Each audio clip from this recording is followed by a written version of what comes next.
What's up, everyone? Welcome to my corner of the internet. I'm your host, Ryan Cramer, and this is Crossover Commerce, presented by PingPong Payments, the leading global payments provider helping sellers keep more of their hard-earned money.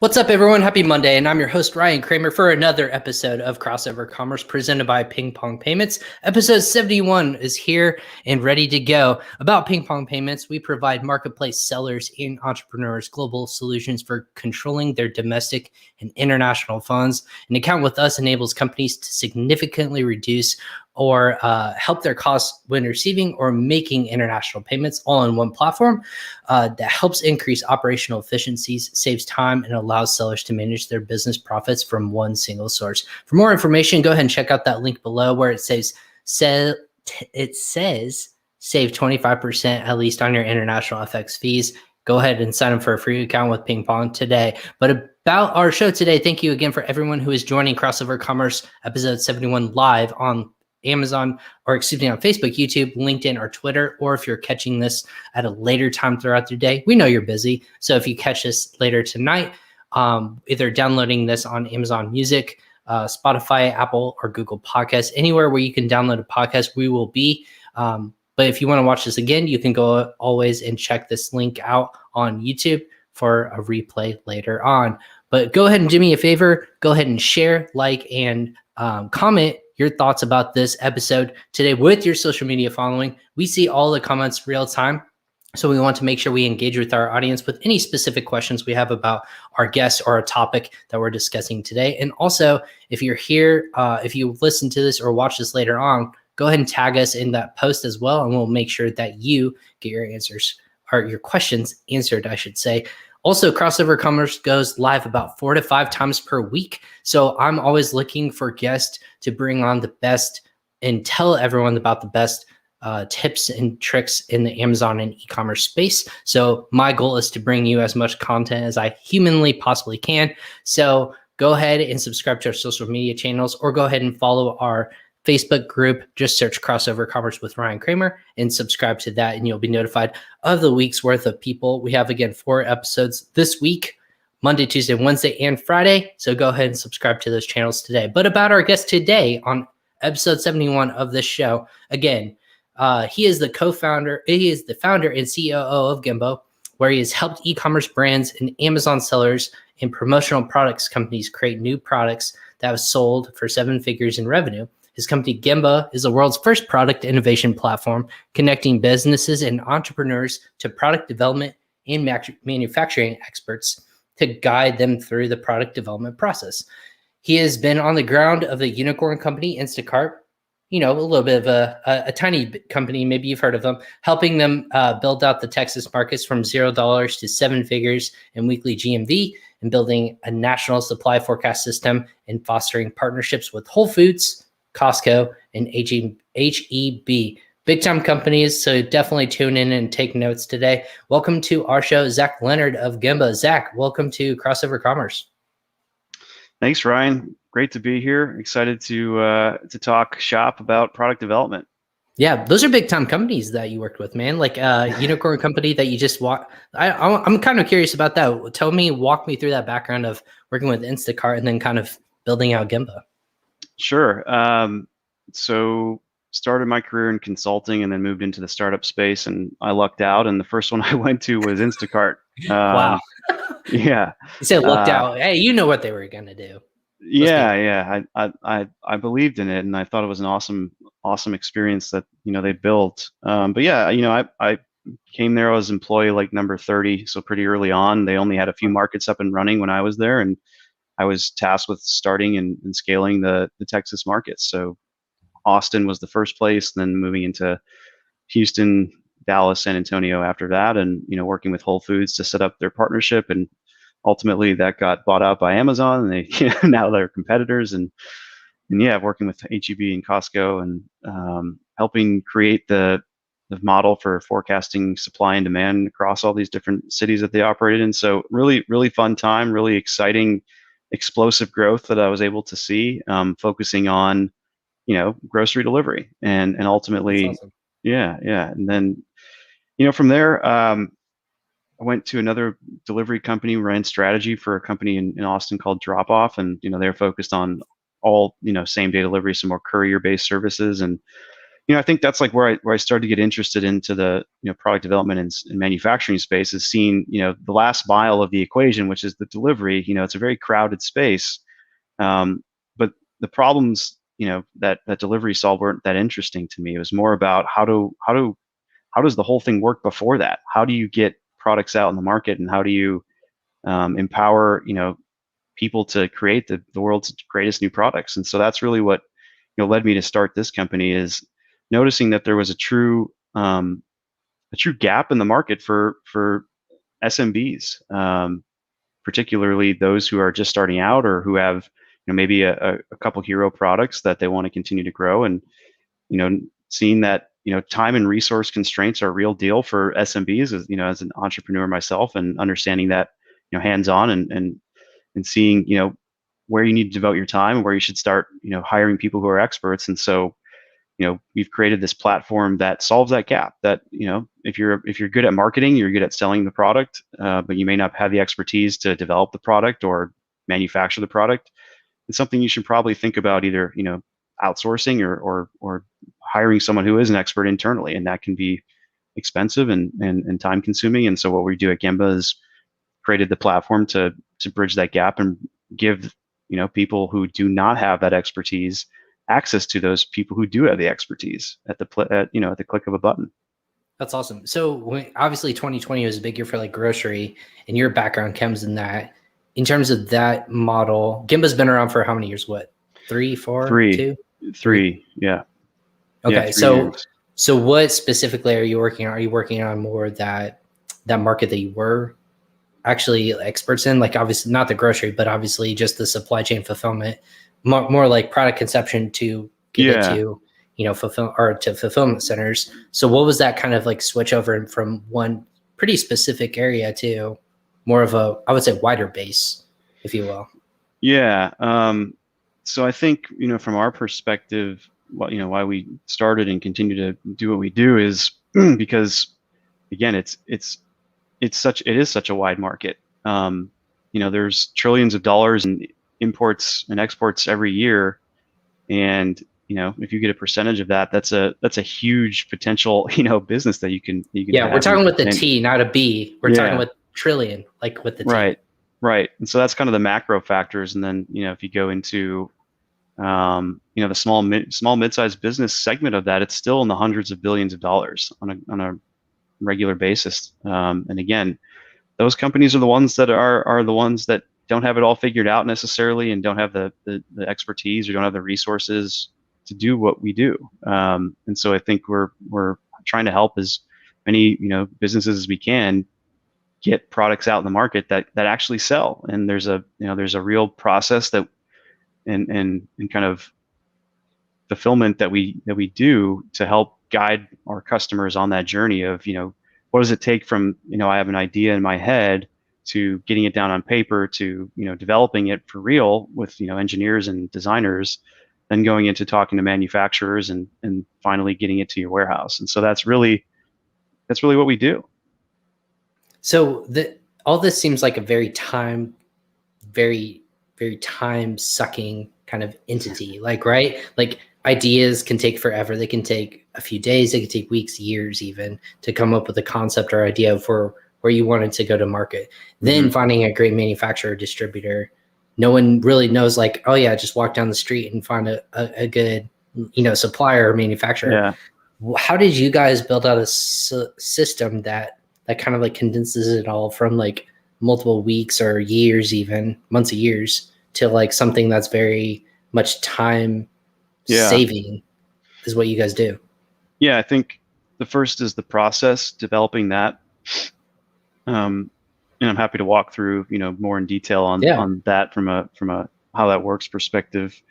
So that's kind of the first step, is building out the actual process. And then the second step was, building out the network of experts and manufacturers. And I think we've been doing those in tandem. So now where we have, over 1,500 factories in 8 or 9 different countries that we have personally vetted. And then the philosophy for us has always been that you need, like, when you go into the manufacturing side, you need to have someone who's physically there on the ground that can go to your factory at any given point in time to check in and make sure that everything is going smoothly and your production is moving along towards both the spec and the time schedule that you've agreed to with the factory.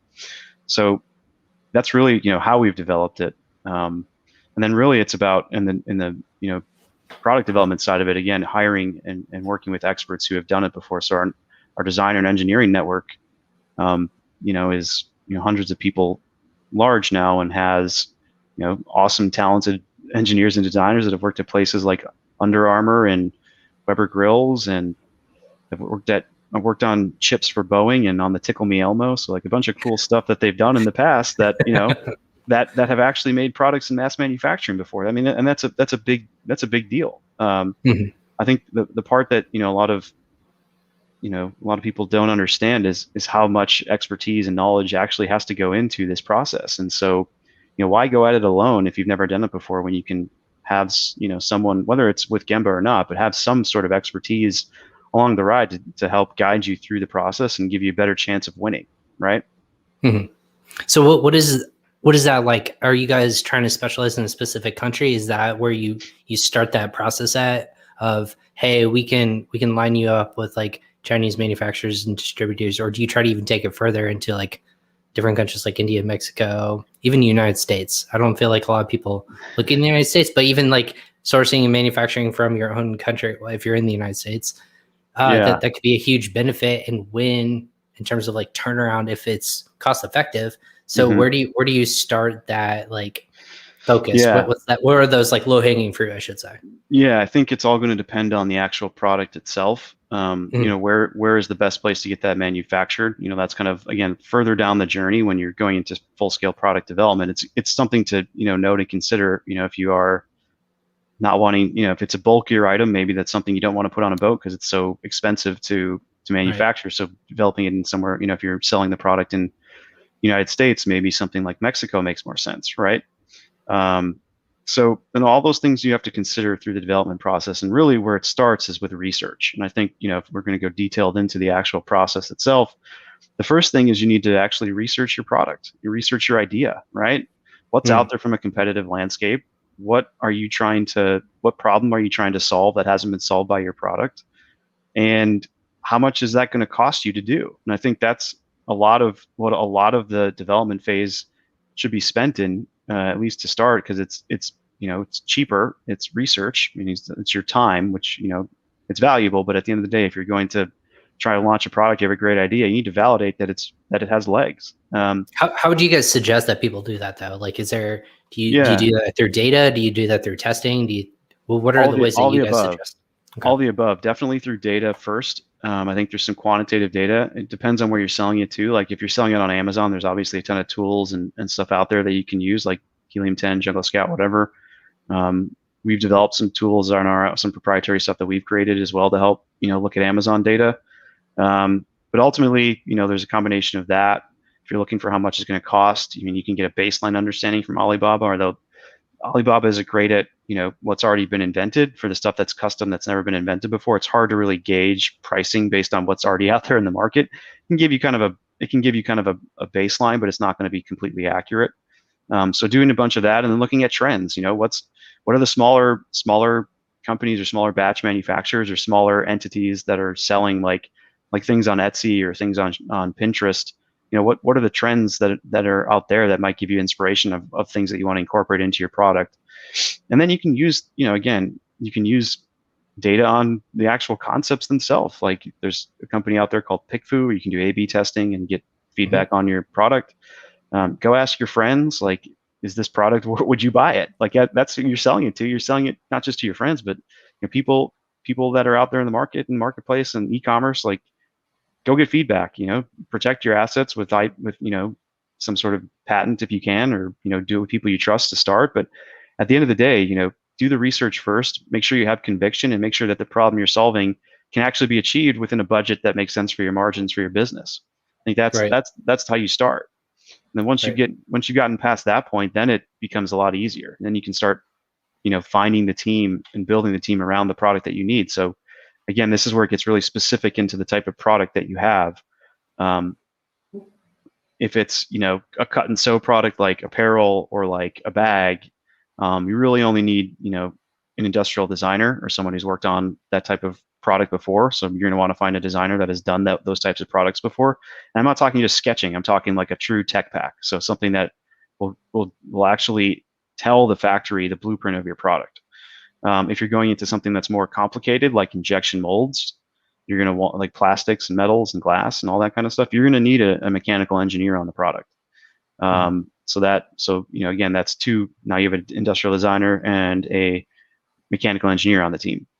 The next step after that is if you add electronics into the mix, then you're going to need an electrical engineer. So you have to really understand what kind of product you're starting with, or building, or creating, or iterating on, and that'll help guide you on the team you need to go actually physically build that product. What do you tell people if do they have to be passionate about that product or that area of focus when they're selling online? Do you think that's a component that they have to be a part of? Yeah, I think that's a very, very good question, and I think it's timely in the sense that, I think for the small business or mom and pops, or you're just starting out, probably it's something you should probably want to believe in. But if you're on the other side of the spectrum, like the Thrasios or the aggregators of the world, are they going to be emotionally attached to their product that they're launching? Probably not. Or the products that they're buying? Probably not. It's all about dollars and cents to them. So again, there's really two ways to look at it, and I think it needs to be a combination of both. It needs to be a combination of, again, if you're trying to go at it yourself, like do you believe in the product? Do you have an emotional attachment to it? And then second is, does it make sense financially for you to make the investment of time, energy, money, and everything that's going to go into actually developing the product? Yeah. So yeah, there's a couple things I can break down from there. One is obviously aggregators and brand owners, they want to find something they're going to be passionate about, work about, solving a problem, idea, or whatnot. With aggregators, do you think that's a part of the equation that they haven't figured out yet? Of like, how does passion quantify to success, and how, when we buy this, what does that quantify to what we can do with it? You know what I mean? Like, it's at the end of the day, it's a number in terms of like scalability, whether it's make it better, make more product, or whatever that is. Is there an unforeseen one that they haven't figured out yet? Like a formula? I don't know. It seems like Thrasios has figured at least part of it out. They keep getting tons of funding, and it seems like they're scaling like crazy. I think for anyone who's doing those bulk buying of businesses, the part that really needs to be taken into consideration is the supply chain risk. Where if you have that sort of scale, a lot of the people they're buying from are, the smaller 6, 7, maybe 8-figure businesses that all, their products it's probably not just one hero product, or maybe it is, but it has some sort of diversification. Can they level up their manufacturing to the next tier? A lot of the courses out there that are taught for beginners say just go to Alibaba and find a factory, which is great for white label again. And you can do that, and you can run a great business, and it works to a certain degree. There's just there's no barrier to entry for anyone to do that. Right. But what we believe is that creating that barrier through the product development process and creating something that's defensible is what's going to win in the long run. And so, again, from the aggregator standpoint, if they're able to find that home run product and it was built at a factory that's maybe what we would call a tier 3 factory, or something that's found on Alibaba, or something that you found at Canton Fair, and it's not, they aren't doing tons of volume relatively to the tier 2, tier 1 factories, but maybe they can level up to that scale by putting money into PPC and money into marketing and getting more efficient on that frontier. Then they should have that conversation with the bigger players in the manufacturing space, and start getting competitive bids from those factories, and making sure that they are getting the best possible solution from a manufacturing partner as they can. So do you guys, a couple of different things, do you guys work with any aggregators to like help them find their way along? Like, it's almost like I was gonna say, do you guys like contract? How does that work when aggregators are? Is it everything getting going? Like, it's almost like if you're working with a really well-funded third-party seller, right? Like, they just have lots of capital to like help them get going.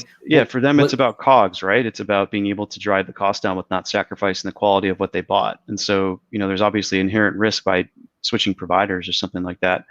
I mean, the other thing we do is help develop the product. So if there's, a lot of the aggregators don't have product development expertise, they might have Amazon expertise, or they have supply chain expertise. But if you're spending a lot of money on going and buying companies, you could also spend money on launching new products that are complementary to the brands that you're buying. And so that is something that, we also help out with. Interesting. So, and then on the flip side, with kind of product development, is it something that you're seeing innovation happen more now than ever, or is it something like it's almost like a copycat society? Because you guys probably see it more on a high level, or more maybe like closer to the point, right, where there's not as much innovation in terms of like the product world. They're just iterations of the same product. Yeah, Is that fair to say? Yeah, I think in the Amazon world for sure, there's certain products that just do well on Amazon because of the convenience and ease of use and ease of purchasing, right? If your strategy is to go off of Amazon and do more of the Shopify, your own website type of endeavor, you can do a lot more, I think, from a creative standpoint. And then what we've seen in the data is if you actually create that brand recognition off of Amazon, your conversion and your click share and conversion share is actually like 2 or 3x what it would be if you started on Amazon. So like if I look at like the OXO brand, for example, for kitchen goods, their conversion share by someone searching for OXO in the actual title or the keyword super high. Is at like 85 to 95%. Right. Yeah. Versus someone who just searches like, I want a kitchen blowtorch, like then you're getting into more of like the 30 to 50% conversion share for those products. So developing a brand off of Amazon is actually an interesting strategy for if you want to go down the product creation side of it. And then once you've created that brand and people know who you are, Amazon just becomes another outlet for you of how you can fulfill your goods. So if you're coming up with a product, let's go back to the innovation part. If you're creating a product and it doesn't have like a name or a brand or anything associated with it, how are you telling people, hey, this is a need, but how are people searching for it? Like, does that come in the picture of like, you need, like, it could be the most innovative thing, but if no one's searching for this kind of like, problem, what I mean? Like, how does that work in that regard? Yeah, that's an interesting question. So I think, again, if you're looking at the data, there's only going to be so many places you can find what people are searching for. So like you can look at Google Trend data and, it's challenging. It's a lot. You can look at Amazon data. And if it's something that may not be a good fit for Amazon right now, it doesn't mean that it may not be a good idea or might not be something you can make money off of. It just means that, hey, maybe you don't want to start by selling it on Amazon. You want to start by selling it on your own website and do more of that crowdsourced way, or you could do something like a Kickstarter and see, go down the path of, trying to collect the funding up front to limit the amount of cost you have and see if it has legs that way. And if it does well on something like Kickstarter and you get, 5, 6, 7 figures on Kickstarter, it may be worth the investment of time and money and energy into it.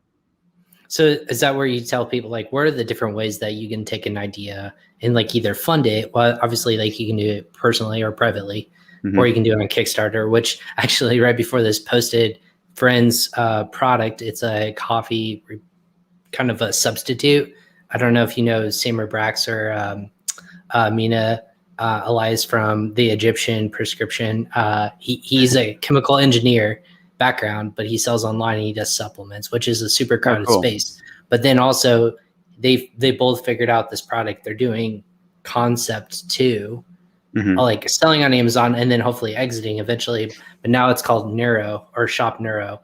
And he has a successful brand on Amazon, but they're trying to do like all these different ways for people to get started with their product ideation, like how to research product ideas and then funding it, even if you have $0, like on Kickstarter. I literally just posted it on social media. So if you check it out and you're friends with me on Facebook, definitely go check it out on Shop I will. Absolutely. But then, so what are other ways? Like, what else might I be missing to fund this great idea? Like I've conceptualized it. I have an idea in mind, but I need capital in order to get that product manufactured. Yeah, I mean, the other thing is you could license it. If it's something that you just don't want to pay for the inventory and you want to collect a royalty, or you think it's that great of an idea, you can limit your risk, limit your upside, obviously, limit your risk as well by saying, hey, go to a bigger company or someone who you feel that it may work and show them design and see if it's interesting. if they like it, then maybe they'll pay you for it at some point. I mean, that's what a lot of there's some design agencies that do that. That's kind of like their lead their sales channel is to create these designs that look cool for big brands and say, hey, is this interesting to you? And then maybe they'll fund the project. Yeah. Right. So those are like the main ways that I see is pathway to capitalizing a product. Gotcha. So when someone comes to you, like what problem or missing, like what hole do sellers or like companies have that they're trying to fix when they come to Gembah or you? And they're like, Yeah, Zach, I have this problem. I Yeah. need it plugged quickly so I can get up and running and start making money on this idea.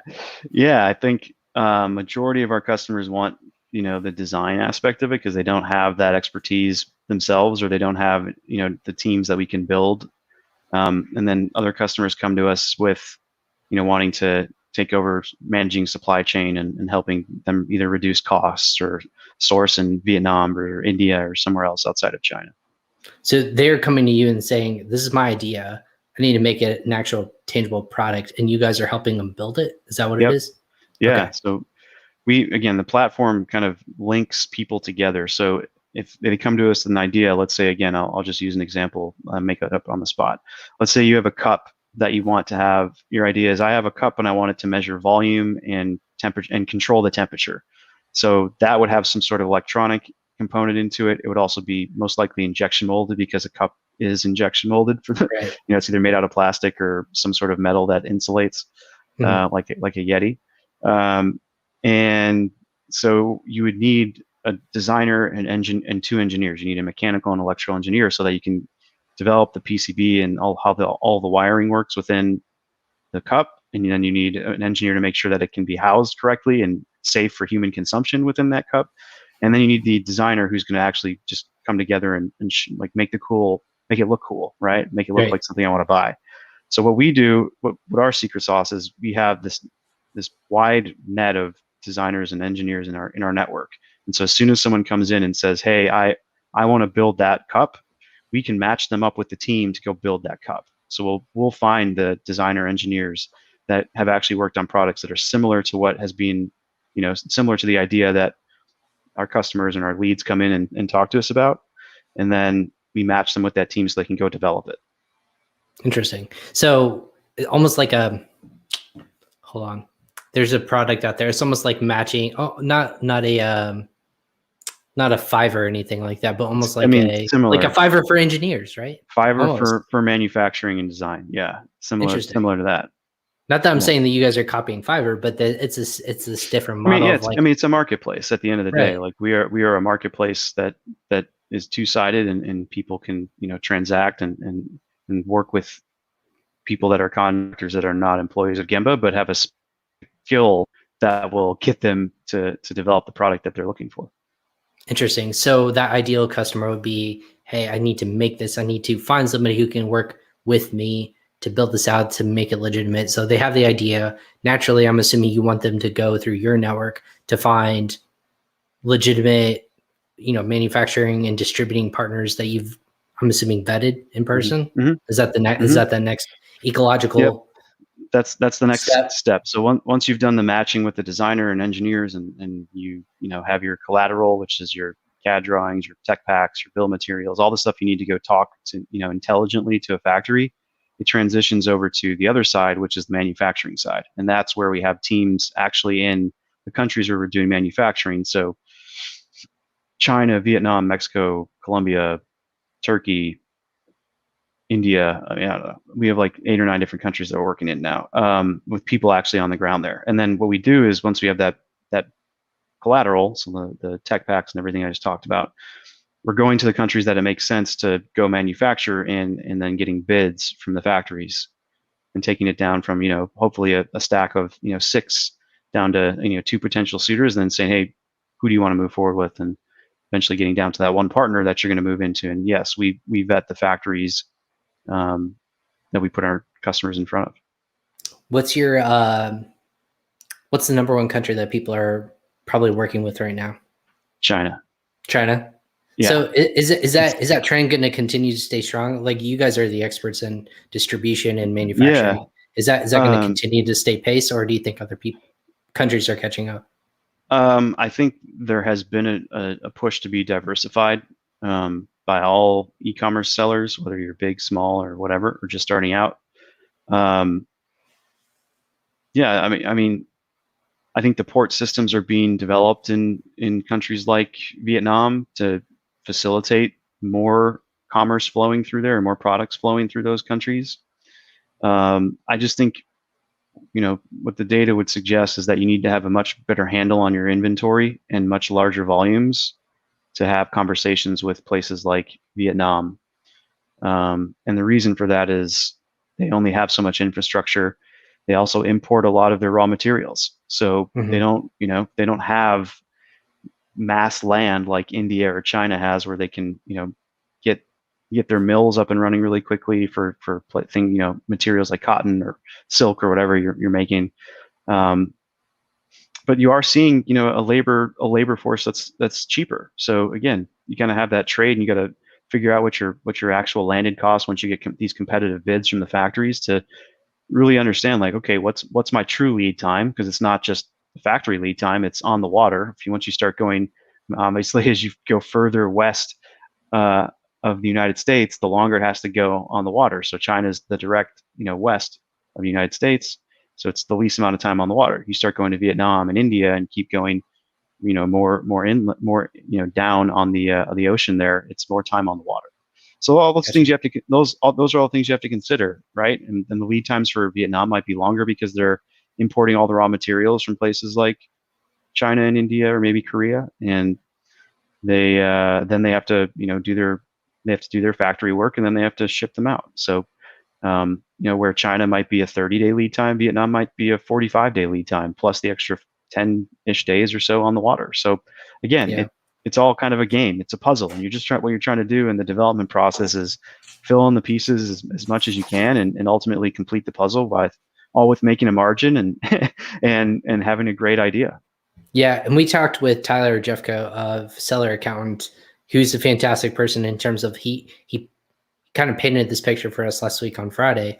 Is the turn is the number one factor of, if you look at margins and you look at your spend and how much you're actually in profit, how many turns of inventory are you actually doing? Because that's what aggregators are looking at. They're like, how often do I need to reorder my goods in order to hit certain level of threshold in terms of revenue?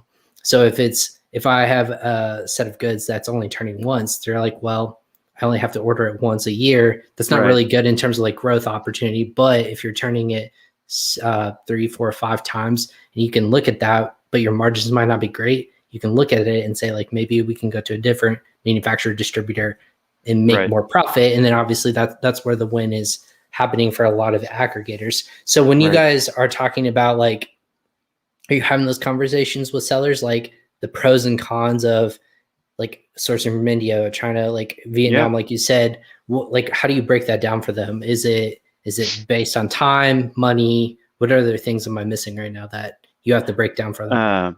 Time, money, expertise, order quantities. Those are the main things. But yeah, you nailed it. I mean, that's most of the equation when you're talking about manufacturing partners. Right. So, I mean, especially if you're getting into like specific products, right? Like if you have certain regulatory needs, if you're, working with certain materials that are only going to be milled at certain factories, like you narrow down who you can work with pretty quickly. So like, if you have some sort of product that's meant for, children or babies, and you want them to have, no chemicals and all these different, requirements, again, you're only going to work with a certain amount of mills that actually can fulfill that sort of requirement.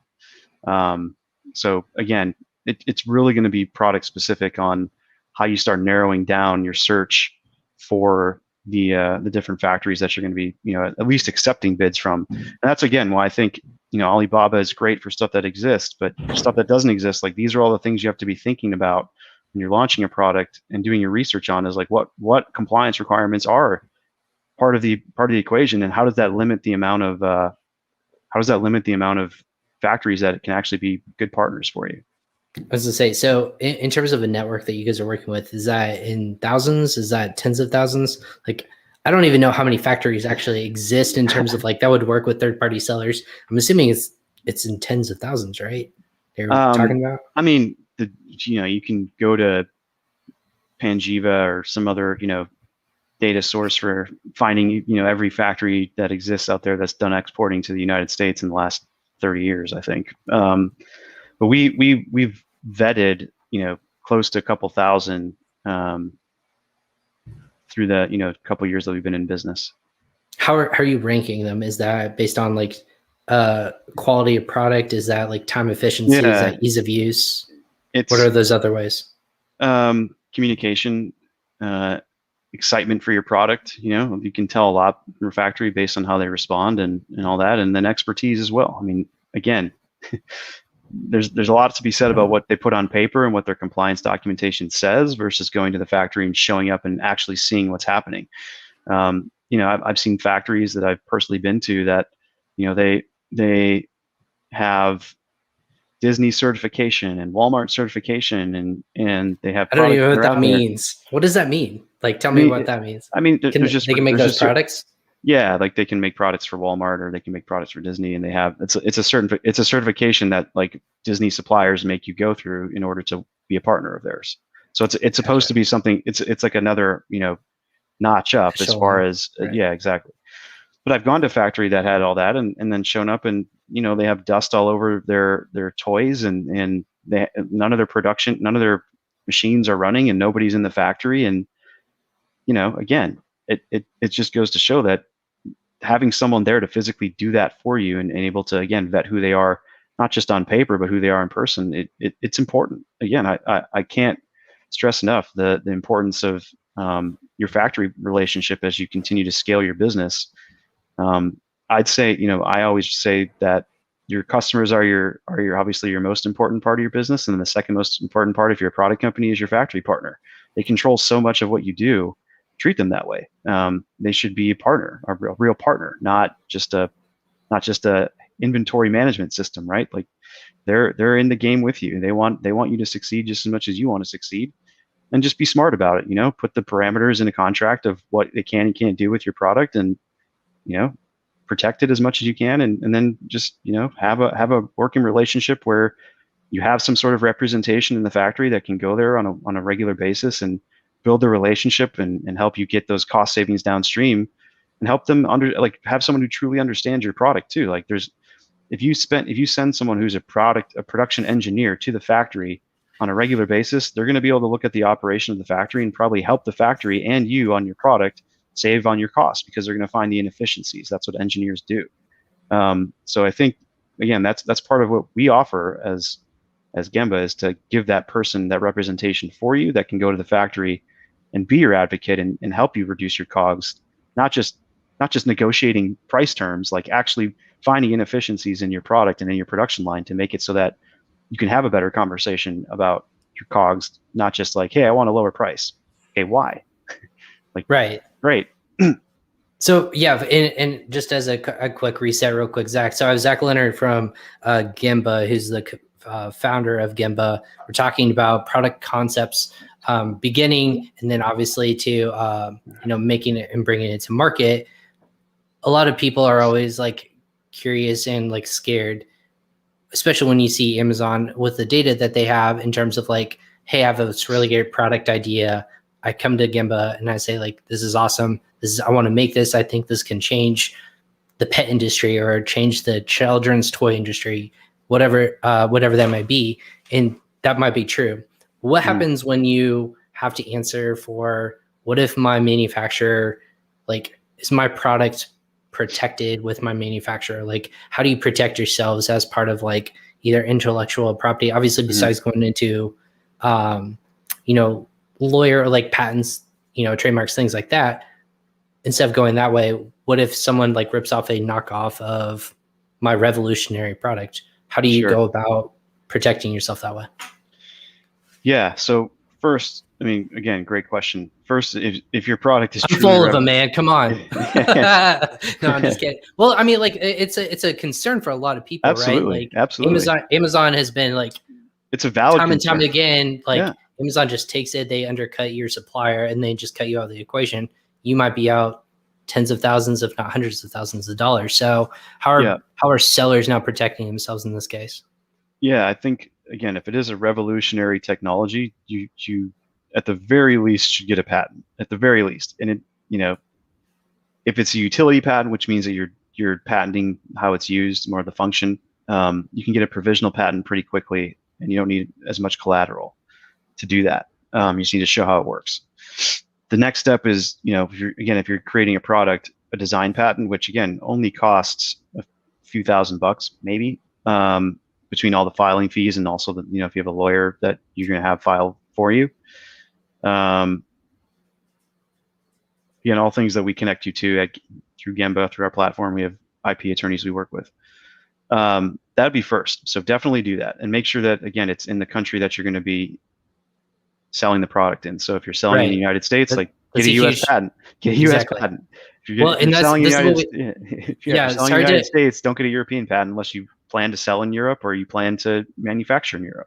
Well, as an international growth company, we always have to make that. We've had a couple of patent attorneys that say you have to do that for every marketplace that you want to sell in. So you have to think about that at the beginning. If you sell in the United States, obviously, and you try to take that to Europe, you could have someone subvert you and say like, hey, I can get a patent. Theoretically, right? Not always true, but make sure you get a patent on every marketplace that you sell on. So caveat, that's just putting that there. That's absolutely right. So that's first. The second thing is have agreements with your manufacturing partners that have stipulations based on what happens in that event, right? So there's stuff out there called Nnn Agreements if you're working in China. Non-disclosure, non-circumvent, and non-compete. That's what the N's stand for, which would hold up in court. Are you going to go to China and fight a legal battle? I don't know. I don't know if you're going to do that as a business owner, but at least they might think you're more serious, or they might take you more serious. The second thing is there's a lot of research that you can do on, with someone locally there on Chinese-based websites that'll tell you that a lot of the history of some of these factories, and you can see if factories have missed their payments or kind of scoring on them from their suppliers. And we've seen as part of our vetting process when that pops up, it's the qualitative side of the factory, right? Like, is the owner gonna stiff his bill to his suppliers or something like that? And we've had to deal with situations like that. The customers coming to us and saying like, help me through that process. So those are things that you can do that, again, is research or small financial in comparison to losing out on the sales of the product that is revolutionary for you, right? Right. And then I think you have to make a business decision on where you want to sell it. So if you're scared that Amazon is, if it's revolutionary and it has potential to be huge, do you want to take the chance and risk on Amazon? That's up to you as the business owner. I mean, there's other places you can sell it, like your own Shopify website or WooCommerce or BigCommerce, whatever it is you want to sell it on. You can do that, and that would give you ultimate protection over everything. You would know your sales. You would know your sales. Amazon doesn't know your sales, so they're not going to know if it's a hot product. If it ends up being a hot product to the point that Amazon wants to copy it, I mean, again, if you have the patents and everything set up, not much they can do. They can try and copycat in some degree, but again, you have a legal basis for all that, and they won't have your data.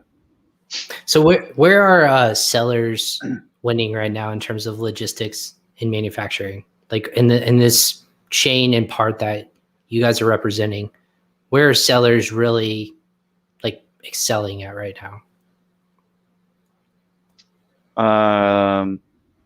Where are they excelling? I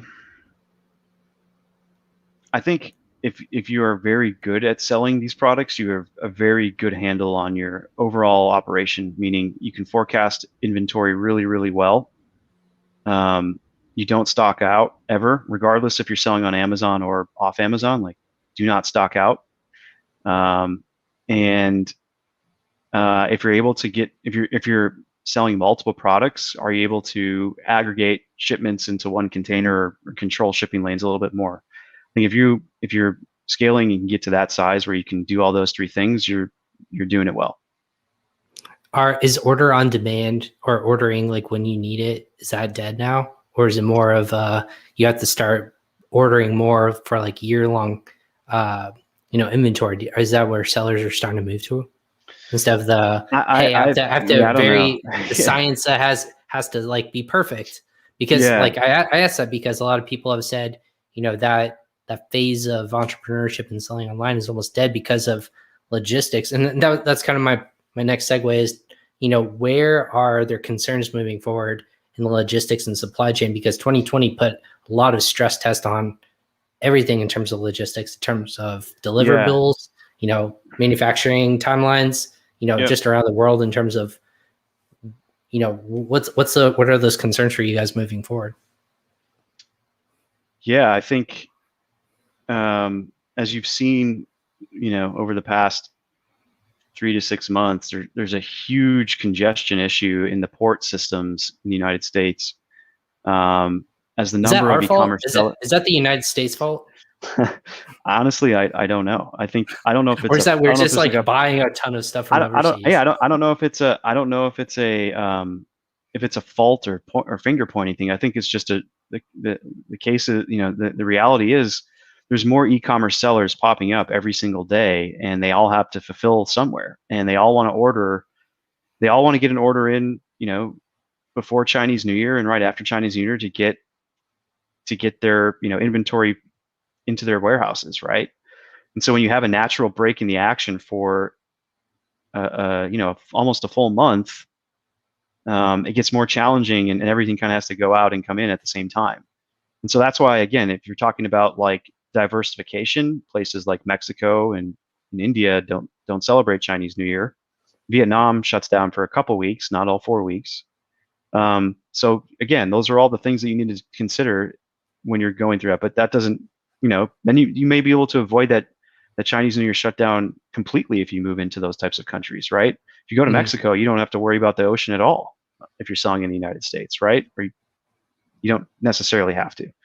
Um, so all those things are things you need to put on the table. And again, maybe it's not a I need to have all of my production going out of one country. Maybe it's I have my backup plan, or some of my production going out of one country and some of my production going out of a country for those oh crap moments when I don't have inventory ready to go, and it might cost more, but it won't cost as much as me stocking out for so long, right? Like those are all the things that if you have a really good understanding of your inventory management, you have a full control over your supply chain to where you know exactly when and where things are, and how to get them out of your manufacturer into your warehouse faster. That's where again, people can excel and be ahead of the game and a step above the rest as a seller, and win in that capacity, as opposed to just manufacturing in China and playing the game that is what everyone else is playing. So when you're going into different markets, what's the easiest market to get your goods into? Like country, I should say. Is it the United Yeah, States, or is that difficult? Like I have never tried to get product from one country to another in mass quantities. I don't know if the US is hard to do that, or if it's pretty easy and comparative to like Canada or yeah, Europe or wherever. What's the easiest yeah. market to get into, and what's the hardest one? I mean, I, I think that's all relative, but as far as regulations go, Canada and Europe are stricter in some categories than the United States in terms of their compliance measures. Okay. What So, categories? Like, is there any high level that we can take away? um, yeah, I put you on the spot. If food you, product. I mean, food products for sure. yeah, I think electronics as well, and baby products, kids products. There's just a lot right. more rigor that goes behind it in those countries. US, we don't care about this stuff. We just want our Oh, we products do. We quicker. do. It's just not as strict. I just, I We was gonna care a say lot. you, We care a lot. I think as much as a the lot of the Canadians or baseline. the Europeans, though. I mean, a lot of the baseline is the same, though. I mean, like you can't Yeah, like there's certain chemicals that can't be in any product, like mercury and phthalates and lead, because those are dangerous for consumers. So like that's across the 100%. board. Like, you know what I mean? And then there's just Hmm. some other things that are not the same in both. Yeah. So it really just depends on the product. When I heard this actually on Clubhouse, I know you and I were talking about it real quick. We're talking about like insurance, right? Insurance is a big key in terms of like, hey, my goods don't get to me. Hey, they're dysfunctional. Like they're inspections and whatnot. Like there's a whole like big component of whose fault it is, and even taking it to the next level. Say if you don't get your eyes on those goods and they're not inspected, they go into a warehouse, they get purchased by a consumer. and then that as a defunctive or a defunct product, for example, right? Mm-hmm. If something like breaks, like I think the example was a dog leash, the dog jumped at something, it snapped back at the person's eye and they lost their eye. Like when in this component, are you the seller culpable in terms of like they can come back and sue you as a third party seller for if this is your product? Yeah. Like how do you protect yourself in that case? Like not I'm saying like you want to protect. That's a great question. So as far as like how, my understanding of the legal basis, the seller. And you're not a lawyer, so I'm not a lawyer. We're going to take this all opinion. Yeah, take it with a grain of salt because I'm definitely not a lawyer. There are consumer product safety attorneys that you can get all these questions answered with, and compliance attorneys that do all this stuff. And again, people that we work with at Gembah to make sure that all this stuff is correct. Each product, kind of like what we do, each product we have a compliance review that we do that says all the things you need to do or should do to make sure that the product is safe for importation into whatever country that you're going to sell it in. So that's like part of the development process, getting that done. At the end of the day, you as the seller are liable for that. Where the chain of command goes is going to be dependent on how far the recall goes. But again, these are all things you can put in the contracts with your customers, like what happens with your manufacturers. What happens in the event of a recall? Who bears the cost? And you can negotiate that with your factory. If they say no, you just have to know what happens in the event that there is a recall, right? Who foots the bill? Right. If they say no and you agree to that, then you foot the bill as the seller. There's things that, again, that's kind of how it works when you're in the product game. Interesting. The goal is to make sure that you have everything lined up from a compliance standpoint so that you can limit your risk as the seller. That's the part that you need to make sure you have set up correctly. That's why Gembah's here, to work with legitimate companies to making great quality products. Right. So stuff like this doesn't happen. But it happens. Like the greatest made products can just self-combust and we don't know why. How many times you've had a recall notice on your car, right? Like it happens. I have 2 right now. I need to take it in. Thanks for reminding me on that. You're welcome. But it happens. And these are $1 billion Fortune 500, Fortune 100 companies that, it happens. Right. So, and those are like obviously things that we don't want them to happen, but those are questions that do pop up. And like I said, it was a very topical thing right before this. So thank you, Clubhouse, for bringing this. Like in the 48 hours I've been on Clubhouse, but this is another conversation. Like I said, you should be on Clubhouse for just whenever the time is. We don't have. Right. Favorite marketplace to deal with besides Amazon? Is there one that you always tout? Hey, you guys should really look at Marketplace XYZ. Is that Etsy? Is that Shopify? Is that WooCommerce, Wish? I think if you want to maximize your own profit, like Shopify is the best possible one because you're in control of everything at that point. Or WooCommerce or BigCommerce. Like anywhere where you control the commerce, you don't have to pay the fees to like an Amazon or a Walmart or whatever it is. Mm-hmm. You control the data, you control it all. So like that to me is the best possible place you can sell.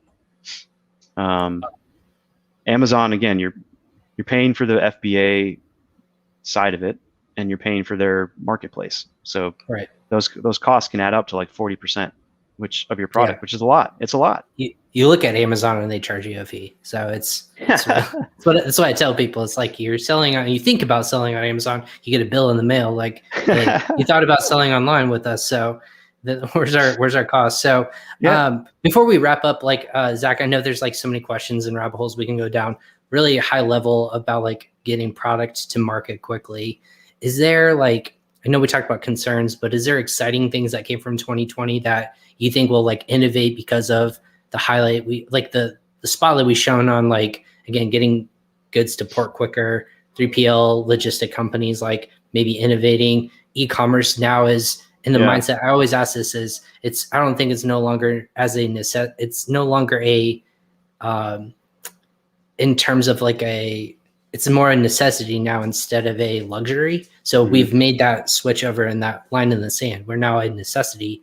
Where do you think your company and like in general logistics side of things, what's kind of that exciting part moving forward that we, in terms of like learnings from 2020 moving forward? Yeah, I think just in general, from a macro level, like the barriers to entry to sell a product has become almost nothing. Like you can go on Alibaba right now, buy something that's already been made and put it on Amazon very quickly. Like you can do that if you want. So I think what's exciting is this wave of innovation that's going to come out of that, because it's getting so competitive to white label that people are going to have to create these moats and have to create their own products and private label and go down the path of development. And so, like for me, I think that's exciting just because we sit in the middle of that. But also, I think it's going to be exciting for the world because you're going to get a bunch of awesome new products out there that solve all of your problems. So I think to me that's what 2020 has really been about. It's enabling that entrepreneurial and that creative spirit that I think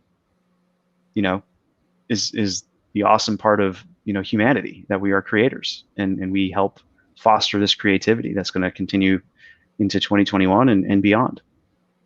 Has there been, and one final question, has there been a favorite product that you've worked on from beginning to end, like concept to market, if you're allowed to tell us what it is? Maybe describe it if you can, like say this is what it is. I mean, you have to have a favorite. A favorite product. I don't know. I mean, there's been a lot, but I think we've done a massage gun. We've done some cool like aerobic weights. Not the shake weight, but just aerobic weights. Okay. Yeah, like weight jewelry stuff. There's weight jewelry. What is that? Yeah, tell me. Yeah, I mean it's out in the market. You can look at this dazzling like your weights. No, it's like weights that you put on your arm that can be worn as jewelry, but also like that. They're called Cali weights. So basically, it looks like a bracelet, but it's really like 10 pounds that you're just like. Well, you might look weird, like holding up your bracelet to somebody, like you're like it's so heavy. Right. All right. Yeah. Interesting. Those are cool as well. He's good, and he was a good guy to work with, the owner of that company. So that's awesome. So, so just like innovative and like creative people. Is there a specific area that you guys are really wanting to work with, or do you guys do the gauntlet, or like won't work with a specific category, I should say? Yeah, I think the stuff that we tend to shy away from are like, we're not going to build another airplane. So big, like cars, airplane, like not car, like full scale. Did you build an airplane? No, I wish. I was going to say, you said build another. And I was like, there's a first one. We wouldn't build an airplane, and we wouldn't build like a full scale car. We could build like parts of the car, like bumpers or whatever. And then typically we shy away from like supplements and stuff you put into your body or on your body. Those are much more regulated from an importing perspective. That's why a lot of the lotions and potions and stuff are actually created here in the US. So that's what I say. If it's on your body or in your body, it's in the United States. That's what we do best.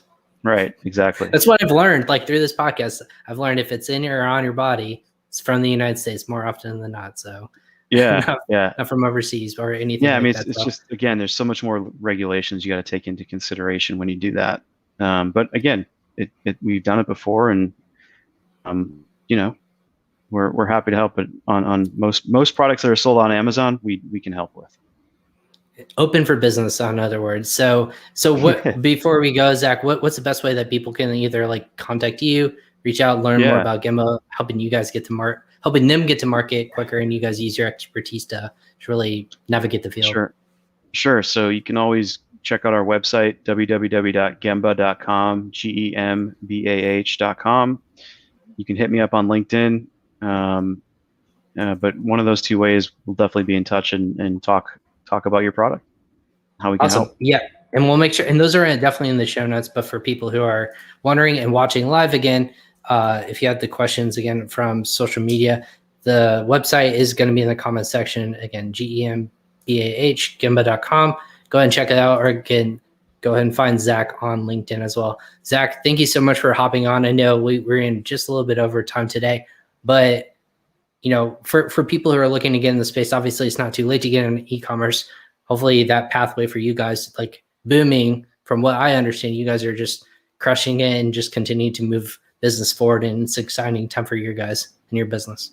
Yeah, thank you. I was excited and enjoyed the conversation. And again, if we can help get your product out to the market, we'd be happy to have a conversation and do what we can to help.